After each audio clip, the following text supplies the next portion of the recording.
Beberapa waktu lalu rekaman CCTV yang merunut perjalanan rombongan Putri Chandrawati dan Brigadir J dari Magelang hingga Jakarta, juga pergerakan Verdi Sambo di rumah dinasnya, tayang di beberapa media.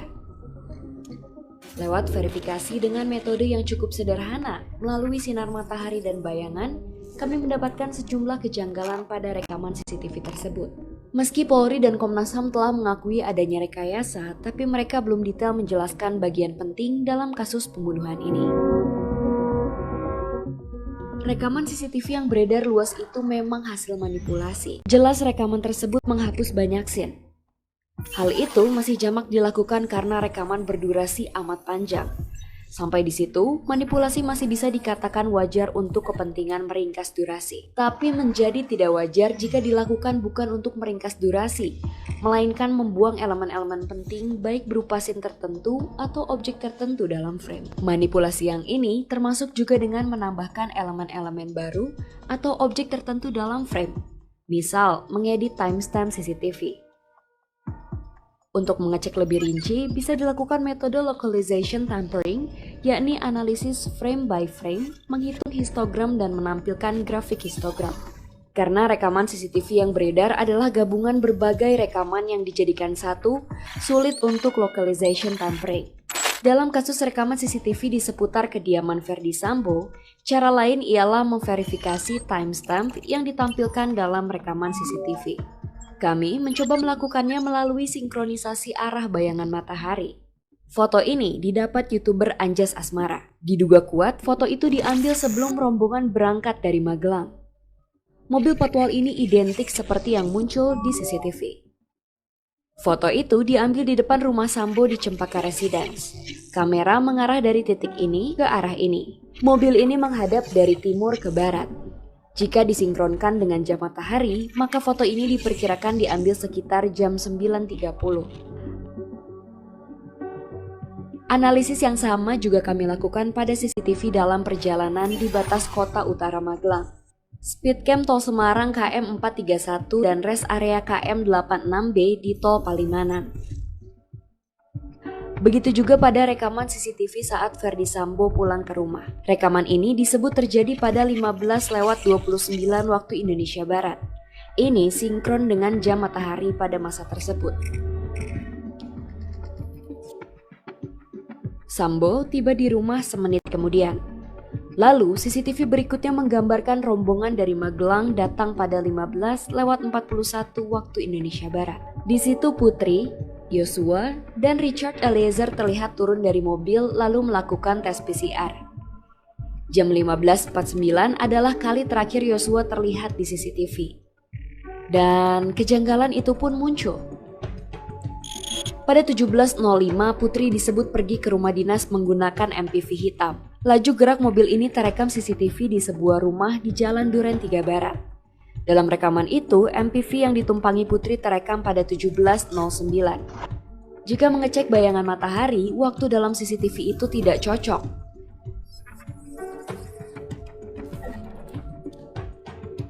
Sehingga terlihat outline bayang-bayang. Hasilnya tetap tidak sinkron dengan jam matahari.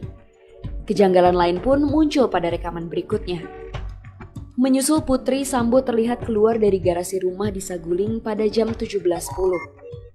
Jika melihat dari jam matahari pada jam tersebut, bayangan mobil semestinya tak mengarah ke situ. Seharusnya mengarah ke sisi ini. Kami mencoba mengecek adakah objek lain di halaman rumah Sambo yang menghalangi sinar matahari. Misal, pohon atau benda lain sehingga menciptakan bayangan ini. Nyatanya tidak ada, ini memang bayangan mobil Verdi Sambo. Jika disinkronkan dengan jam matahari, bayangan mobil mengarah ke titik tersebut lebih cocok terjadi dalam rentang jam 11 hingga jam 3 sore, bukan 17:10. Kuat dugaan rekaman CCTV tidak diambil pada jam 5 sore seperti yang tertera dalam CCTV tersebut. Indikasi kejanggalan ini sudah diendus Komnas HAM ketika mereka menerima rekaman itu. Ini kami nggak merasa puas dengan CCTV yang kami terima. Ya, itu dia akui misalnya ketika seolah-olah dia kan pergi ke satu tempat bukan rumah dinas. Ya. Terus kemudian kalau dilihat di CCTV itu kan patwalnya berhenti. Sebelumnya dibangun keterangan bahwa dia ditelepon setelah terjadi kekerasan seksual dan tembak-menembak. Tapi itu akhirnya diakuinya bahwa sebetulnya itu adalah skenario yang dia buat. Lantas siapa yang melakukan ini semua? Mabes Polri sudah terang-terangan menyebut rekaman CCTV tersebut adalah rekaman yang disita dan disusun oleh Polda Metro Jaya.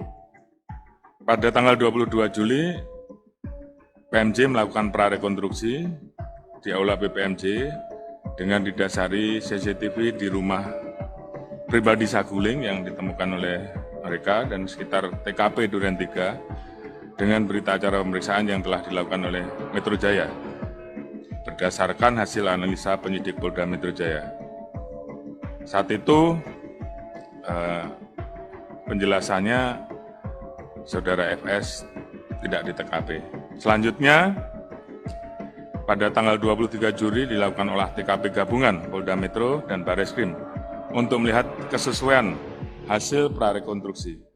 Hasil olah TKP ini menunjukkan inkonsistensi keterangan-keterangan dari prarekonstruksi yang dikumpulkan oleh penyidik Polda Metro Jaya. Sebelum beredar, rekaman CCTV sempat diputar Polda Metro Jaya saat mengundang Lembaga Perlindungan Saksi dan Korban atau LPSK. Pertemuan ini terjadi pada 29 Juli di ruang rapat Direktorat Reserse Kriminal Umum Polda Metro Jaya.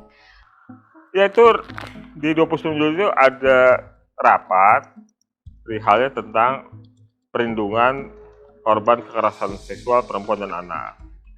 Rapat itu pada intinya tidak membahas hal umum menyangkut perlindungan terhadap perempuan dan anak menjadi korban kekerasan, tetapi dikhususkan itu membahas Ibu PC. Jadi rapat itu hanya membicarakan soal Ibu PC dan mendorong, si pengundangnya mendorong agar LPSK segera melindungi Ibu PC. Dan diputarkanlah video yang sudah diedit, yang sudah ada backsound-nya, video CCTV perjalanan rombongan Ibu PC. Ketika video itu diputar dengan backsound-nya, kemudian ada yang menjelaskan. Menurut kami tujuannya untuk mempengaruhi terundang, untuk dalam suasana yang sama sebagaimana dibangun oleh naratornya, yang melakukan presentasi ketika video itu ditayangkan. Salah seorang petinggi Polda yang hadir dalam rapat itu adalah Wadir Krimum AKBP Jerry Siagian. Belakangan, ia ditahan di Makobrimob karena diduga terlibat dalam manipulasi kebenaran kasus pembunuhan Yosua. Apakah perbuatan Jerry Siagian dan yang membantunya ini diketahui atasannya di Polda Metro Jaya? Dalam hal ini tentu saja, sang Kapolda Fadil Imran.